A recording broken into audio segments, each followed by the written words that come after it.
खड़ा हूं चाहिए। फिर पानी के ऊपर चलोगे तो फिर कुछ लोग देखकर थोड़ी ताली बजा देंगे, दो चार आने तुमको दे देंगे, और क्या सिद्धि हुई। एक दो थे महाराज, एक ने कहा कि एक साधु हो गया और एक गृहस्थ हो गया। अब साधु 20 साल बाद आया अपने गृहस्थ मित्र के पास। उन्होंने कहा, अरे भाई तुम तो बाबा हो गए, कहाँ रहे? अरे मैंने सिद्धि प्राप्त कर ली। ये क्या सिद्धि प्राप्त कर ली? मैं तो ऐसे जिस चीज को संकल्प करूं वो चीज मेरे पास अपने आप आ जाती है। अच्छा, अरे वाह, ये देखो अभी दिखाता हूं। और महाराज जिस कमरे में बैठे थे तो एक गिलास पानी रखा था, तो उन्होंने ऐसे किया और वो गिलास आकर के उनके हाथ में आ गया कि बस यही सिद्धि ना तुम्हारी? कि हाँ।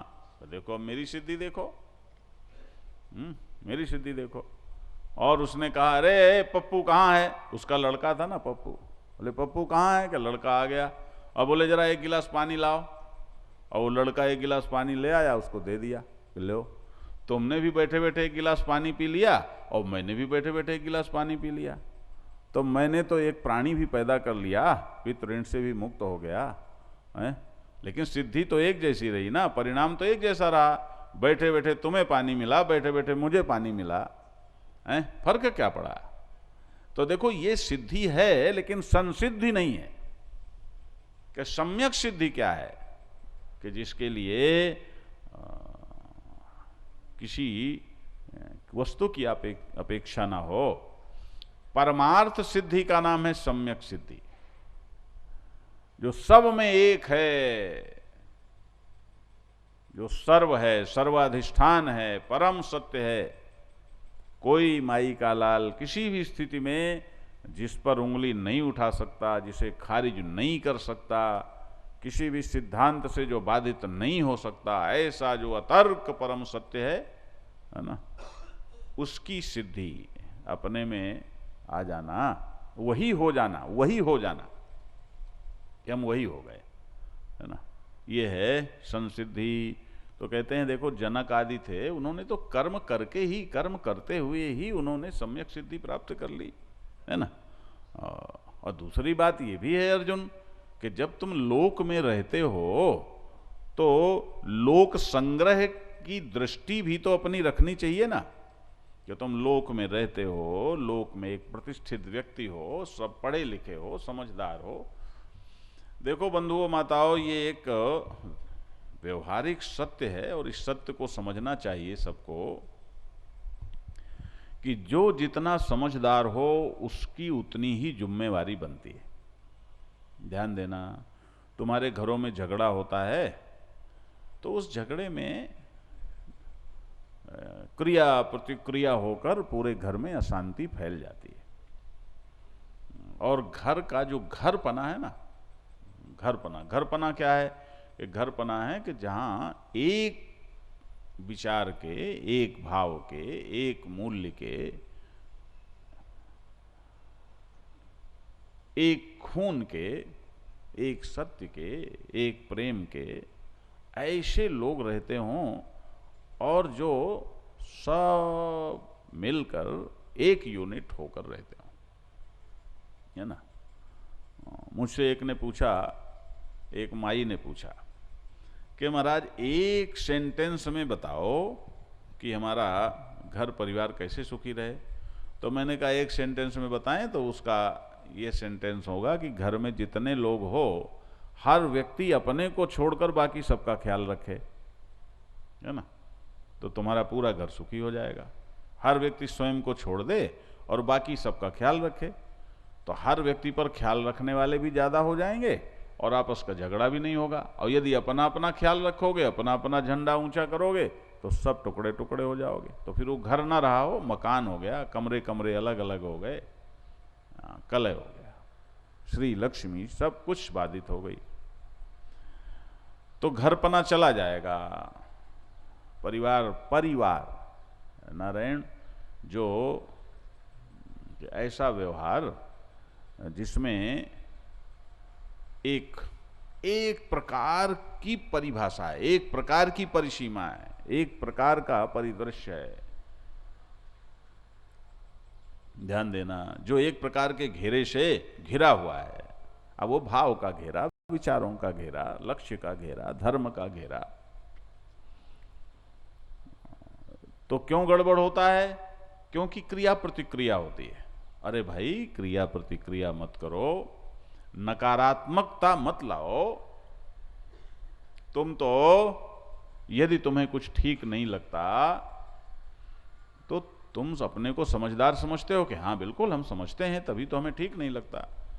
तो तुम उसको ठीक करने के लिए सकारात्मक प्रयास करो, विद्रोहात्मक प्रयास मत करो।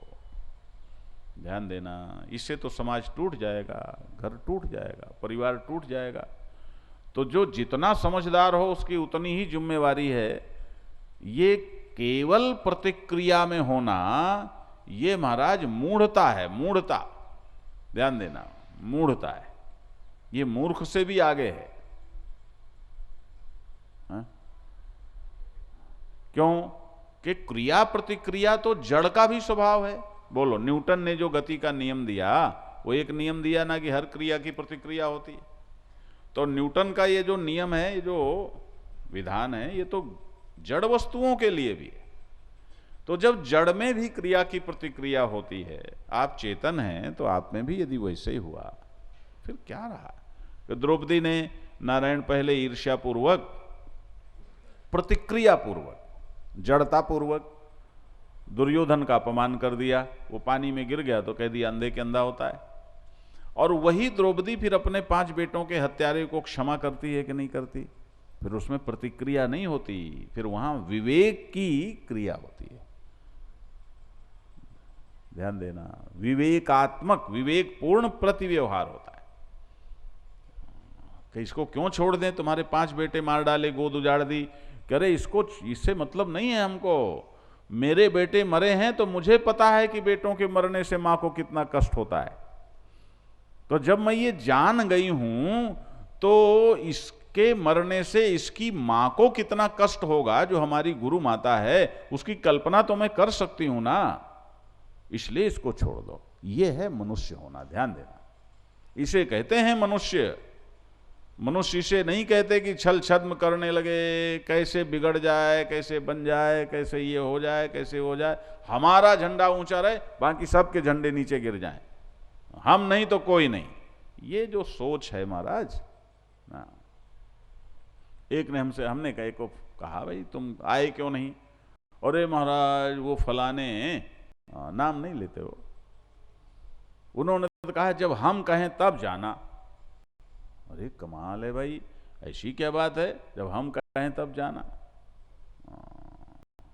तुम्हें क्या लगता? अरे नहीं महाराज, हम तो आएंगे, हम, हमारी गलती हो गई, गीता की गंगा बह रही है।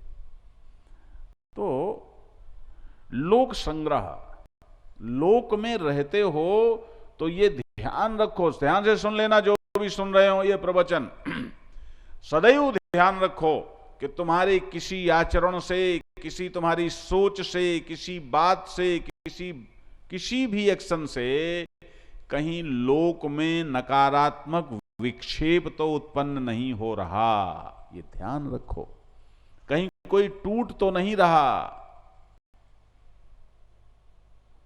ये ध्यान रखो।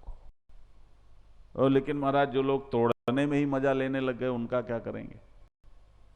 है? अब देखो, आज मैंने एक बहुत बढ़िया बात सुनी।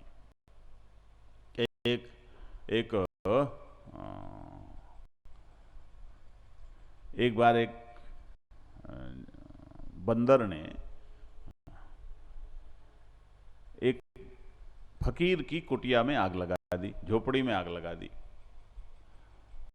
तो जिस पेड़ में वो बंदर रहता था उसी पेड़ में एक चिड़िया रहती थी। तो चिड़िया ने कहा कि देखो तुमने बहुत गलत किया, तुमने आग क्यों लगा दी? हैं? आग क्यों लगा दी? कह रहे मैं इसमें मैं रहता तो मैं आग नहीं लगाता, मैं इसमें नहीं रहता हूं तो फिर मैं इसको, इस फकीर को भी इसमें नहीं रहने दूंगा, मैं आग लगा दूंगा, इसलिए मैंने आग लगा दी। कहा नहीं, तुमने विनाश किया, तुम्हारी दृष्टि ठीक नहीं है, अब चलो, तुम्हें यदि अकल हो तो मेरी बात मानो, चलो इसको आग को बुझाने की कोशिश करते हैं। अरे आग तो जल गई, अब क्या बुझाने की कोशिश तो करते हैं, परिहार तो कर लें, चलो। नहीं नहीं नहीं, मुझे तो इसके मिटने में सुख मिल रहा है कि फिर ठीक है, फिर तो तुम अब क्या कहें, उसके लिए क्या शब्द का प्रयोग करें।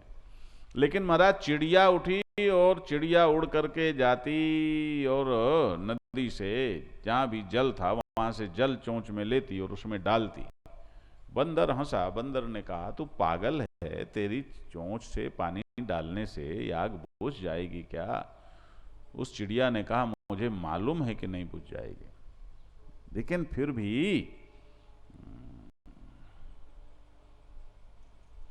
पहली बात तो यह है कि मेरे हृदय में यह संतोष आएगा कि मैंने अपने कर्तव्य का पालन किया। कार्यम कर्म समाचर, मैं जो कर सकती हूं, जो मुझे करना चाहिए वो मैंने किया।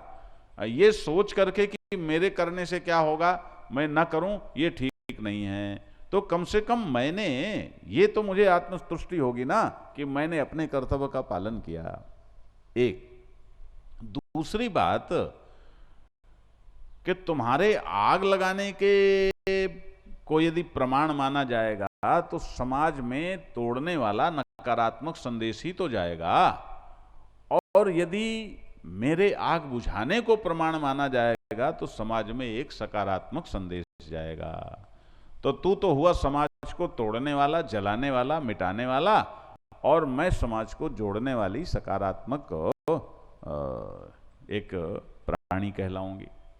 तीसरी बात, यदि कभी किसी ने इतिहास बनाया, इसे कहानी बनाई, इसकी चर्चा हुई, तो तुम्हारा नाम तो लिखा जाएगा उजाड़ने वालों में, आग लगाने वालों में, और मेरा नाम लिखा जाएगा आग बुझाने वालों में। ध्यान देना, उस लिस्ट में मेरा नाम होगा कि इसने भी आग बुझाने में सहयोग किया। तो ये लोक का जो कॉन्सेप्ट है महाराज, आजकल ये बिल्कुल खारिज हो गया है, ये खत्म सा होता। हर व्यक्ति अपने चक्कर में। अब यहाँ कार्यक्रम हो रहा है तो यहाँ भी कई, और महाराज हम यहाँ ये काम कर दें, हाँ करो, तो महाराज इतना आप जरा अपना बजट बताओ। कहे भैया बजट क्यों बताएं? अरे हम इतना करेंगे तो उसमें खर्चा तो होगा, तो भाई तो मुझे पहले बजट दो, मुझे जो मैं कर रहा हूं पहले मेरा काम है।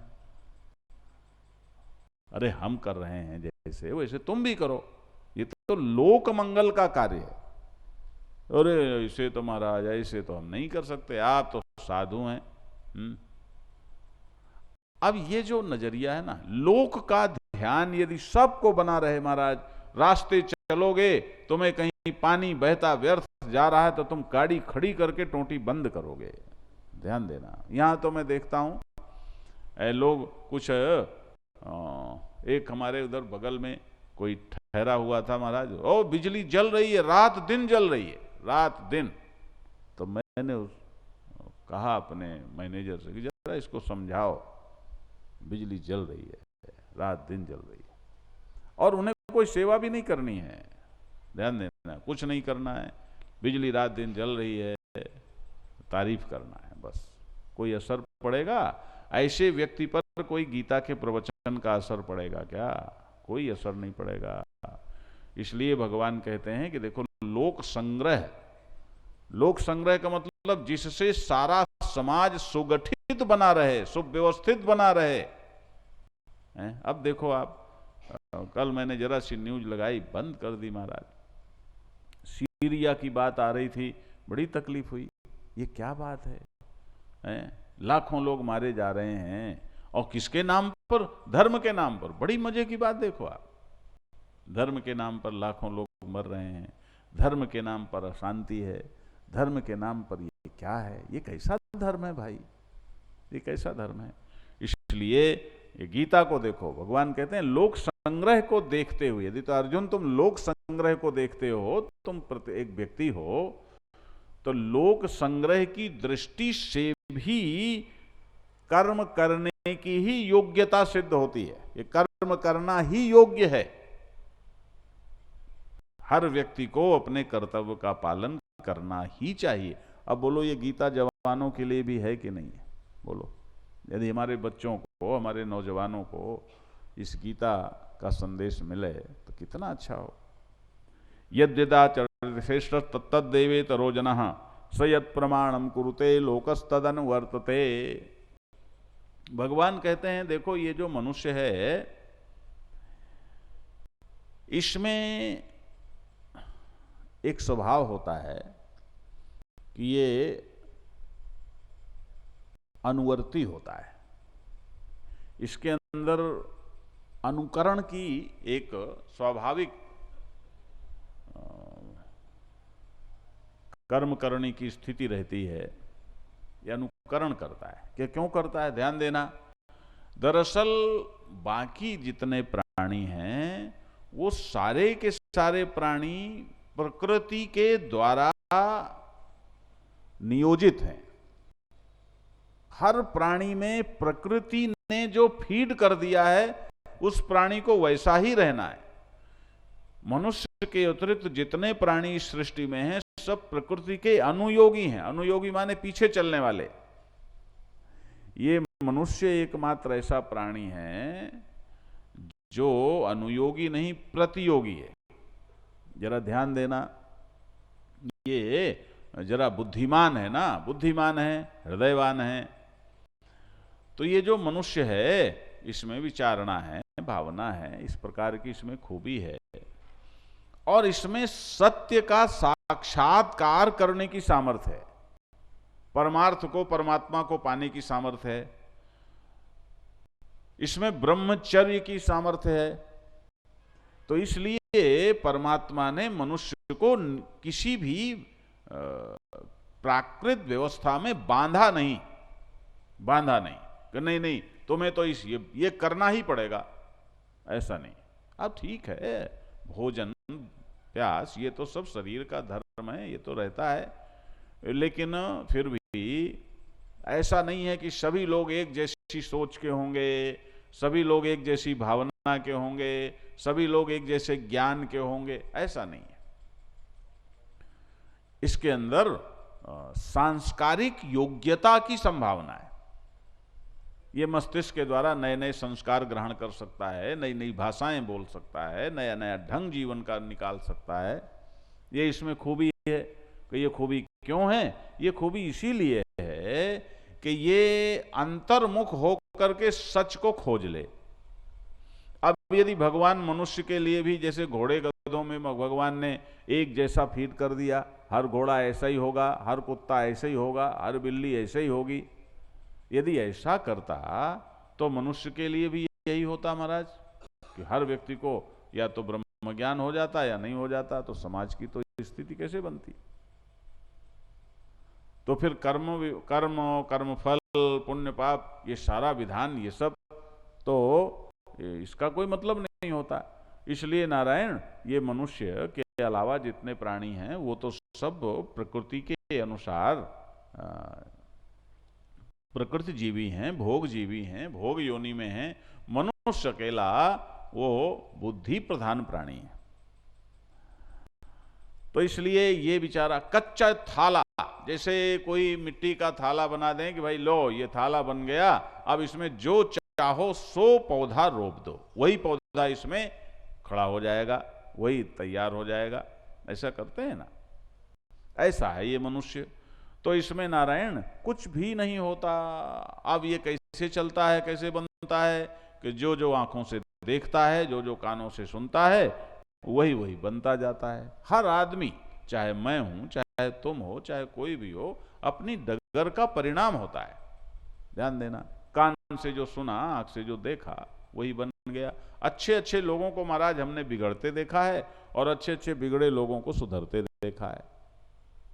इसलिए न बिगड़ना बड़ी बात है, पक्का है, न सुधरना पक्का है। एक ही चीज पक्की है कि यदि तुम्हें परमार्थ वस्तु मिल जाए तो वो पक्की है, उसी का एक स्वरूप है, बाकी कोई चीज एक रस एक स्वरूप नहीं है। ध्यान देना, हर चीज की सापे एक ही गुण कहीं बिगड़ा माना जाएगा और कहीं अच्छा माना जाएगा। क्या करोगे बोलो? इसलिए भगवान कहते हैं कि जो मनुष्य है ये सांस्कारिक क्रम से अपने जीवन का निर्माण करता है। तो जिसके प्रति इसकी श्रद्धा होती है, जो इससे बड़े होते हैं, ये उनका अनुकरण करता है स्वभाव से। अब देखो, तुम्हारे घर में जो तुम्हारे बच्चे होते हैं ना, वो तुम्हारा अनुकरण करते हैं कि नहीं करते? बोलो। हम देखते हैं यहाँ कई लोग आ जाएंगे और खुद तो अकड़े खड़े हैं महाराज, खुद ऐसे अकड़े खड़े हैं बिल्कुल जैसे उनकी पीठ में किसी ने लठ बांध रखा हो, बिल्कुल हिलेंगे नहीं, डुलेंगे नहीं। ध्यान देना, ऐसे अकड़े रहेंगे। अच्छा, बच्चे से कहेंगे जय कर जय कर जय कर, बच्चा क्यों जय करेगा? वो कहे जय करेगा। और यदि आप सभी बड़े और नारायण वो प्रणाम करें या जो कुछ भी करें, तो बच्चे को कहना पड़ता है, कहना पड़ता है ना? ना, कभी नहीं कहना पड़ता। बच्चे बड़ों से हमेशा ही अच्छे होते हैं, ये बात समझ लेना। उम्र के साथ साथ यदि, ध्यान से सुना, एक बार मैं और ये बात कह चुका हूं, यदि अध्यात्म विद्या का आश्रय आपने नहीं लिया तो उम्र बढ़ने के साथ साथ बिगड़ना होता है, सुधरना नहीं होता। परमार्थ की दृष्टि से आप कहो रे महाराज हम तो इतना पढ़ लिख गए, इतनी शिक्षा प्राप्त कर ली, इतनी भाषाएं बोल लेते हैं। अरे ये सब बोल लेते हो, लेकिन तुम्हारा अंतर मन कैसा है, अंतर हृदय कैसा है? वो कैसा है? शांत है कि अशांत है कि कैसा है? अरे महाराज बहुत बहुत गड़बड़ है, ऐसा है वैसा है, फिर तो तुम बिगड़ गए ना। इसलिए नारायण, अनुकरण, तुम्हारे बच्चे, ध्यान देना, तुम्हारे बच्चे तुम्हें सर्च लाइट की तरह अपनी आंखों से देखते हैं। जो तुम होते हो वही वो बनते हैं, जैसे तुम हो वैसे ही वो होते हैं। एक देखो, शहर का नाम नहीं लेना चाहिए, लेकिन हमारे अंदर कुछ आवे तो हम रोकते भी नहीं है। हाँ, कलकत्ता की बात है, इधर तो बहुत सालों से तो नहीं गए। तो एक सेठ आया महाराज, अब ये टीवी में चल रहा है ना, नहीं नाम लेना चाहिए, टीवी में चल रहा है, कोई देख रहा हो तो कह लो, यहाँ तो आप नहीं जानोगे कुछ भी कि किसकी बात हम कर, लेकिन वो कहेगा लो हमारी बात गुरुजी ने सभा में बता दी। क्या जाने कोई कि किसकी बात। तो एक सेठ था महाराज, वो आया, उसके 3 बच्चे थे। तो मुझसे बोला कि महाराज ये जो आपका चेला है ये मुझे बहुत परेशान करता है। तो हम जरा मौज में थे, वो मौज में जब होते हैं वैसे मौज में रहते ही हैं, लेकिन जब कहीं इधर उधर मन बिजी है, मन व्यस्त है, बुद्धि व्यस्त है, तो वो बात अलग होती है। शरीर व्यस्त है और प्रातः काल साज भाव में, तो हमने कहा अच्छा सेठ सही सही बता है? कि जब तुम इस उम्र में थे तो तुम क्या करते थे? अरे महाराज वो तो उछल पड़ा, बोले महाराज आपने तो मेरे दिल की बात पकड़ ली। मैंने कहा क्यों? बोले गुरुजी सच्ची बात तो ये है कि ये जो आपका चेला है जो मुझे परेशान करता है, मुझे यही अपना असली बच्चा मालूम पड़ता है, असली बेटा मालूम पड़ता है। बाकी ये जो 2 शांत हैं ये मुझे बिल्कुल परेशान नहीं करते, भले ही ये मुझे परेशान नहीं करते, लेकिन पता नहीं महाराज मैं क्या बताऊं। मैंने कहा ये असली क्यों लगता है? बोले जब मैं इस उम्र में था तो बिल्कुल जैसे ये मुझे परेशान करता है ठीक वैसे ही मैं अपने बाप को परेशान करता था। मैंने कहा तो फिर तुम्हें अंदर अंदर तो अच्छा लगता होगा। बोले हाँ अंदर अंदर तो अच्छा लगता है। आप बताओ। तो ये जो संतान है, मैंने कहा देखो बात ये नहीं है, बात ये है तुम उनके बारे में शंका मत करो। बात ये है कि ये सबसे बड़ा लड़का है, ये बड़ा है, और जब ये पैदा हुआ बड़ा हुआ तो इसने तुम्हारी जरा वो उम्र देखी होगी, हैं? और वही इसने सीखा। बाद में जो दूसरे बच्चे काफी उम्र इससे उम्र में काफी छोटे हैं जो वो आए, तो उस समय तक तुम्हारा स्वभाव बदल गया होगा, ये भी आ गया, घर में एक अनुशासन दूसरा हो गया, तो उनका स्वभाव दूसरे ढंग का बन गया। हाँ बोले महाराज यही बात हो। तो ये स्वभाव होता है। आचार्य रामचंद्र शुक्ल श्रद्धा की जब श्रद्धा पर बोलते हैं तो महाराज वो श्रद्धा की व्याख्या जरा व्यवहारिक श्रद्धा की करते हैं। आध्यात्मिक श्रद्धा अलग होती है, भला उसके बारे में रामचंद्र शुक्ल ने उसको नहीं छुआ। आध्यात्मिक श्रद्धा का मतलब होता है सत्य की स्वीकृति। बुद्धि जो सत्य को धारण करने की योग्यता वाली होती है उसको कहते हैं श्रद्धा। श्रद्ध सत्यम धा धीयते, कि जो सत्य को धारण कर ले, जो पूर्ण को धारण करने वाली बुद्धि की जो पूर्णत्व को धारण करने की सामर्थ्य है, उसका नाम श्रद्धा है। वो श्रद्धा है।